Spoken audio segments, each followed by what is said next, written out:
कहवा पैबो सुन के कटोरावा कहवा गैया दूध कहवा पैबो पनवा के बीड़ावा अरघिया के होबे सोनरा लई है सोन के कटोरावा से अहिरू गैया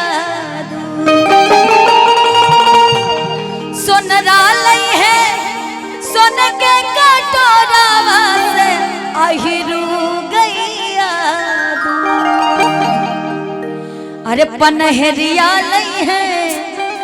पनवा के पतवा अरघी या के होवे बोली छठी मैया की आई अरे कहवा पैबो सोन के कटोरावा से कहवा गैया दूध कहवा पैबो सोन के कटोरावा से कहवा गैया दूध कहवा पैबो बनवा के बेड़ावा अरघी या के होवे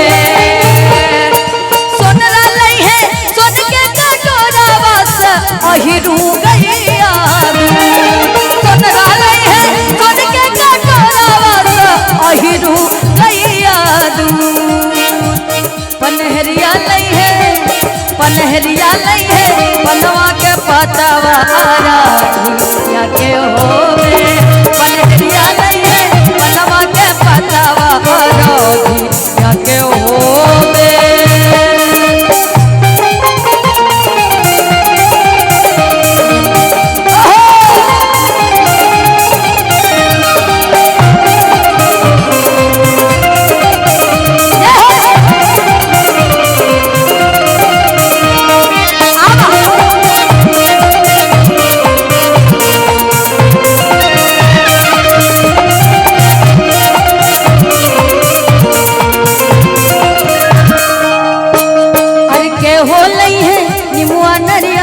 हरियर हरियर के हो गई है अरे के हो गई है बस के सुपुलिया अरघिया के होबे के हो गई है बस के सुपुलिया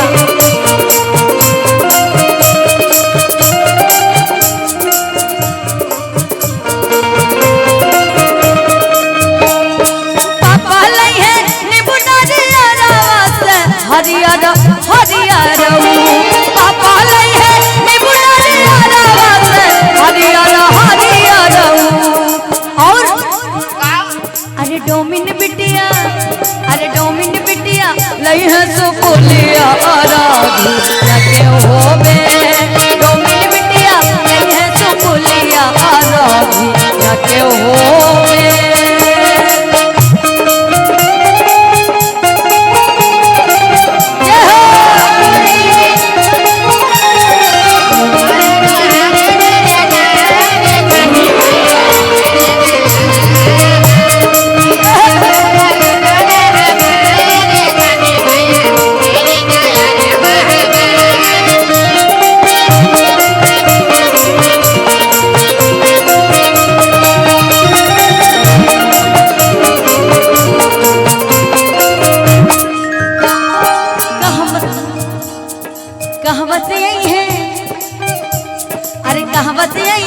छठी हो मैया के गंगा जी के तीर कहवत अरे कहवत है सूरज गोसैया अरघिया के होबे कहवत है और नैहर से आई है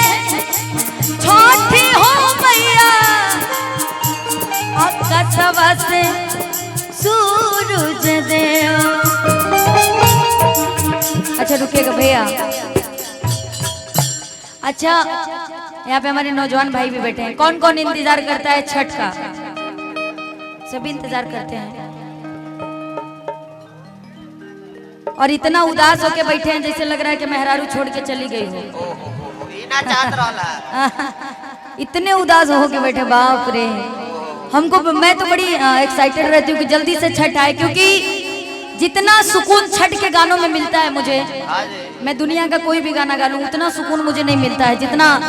मैं तो उत्तर प्रदेश से हूँ, जो कि हम लोग जब छोटे थे तो छठ जानते भी नहीं थे। हमने बिहार में ही आके जाना है कि छठ पूजा का क्या महत्व होता है, ये सच्चाई है।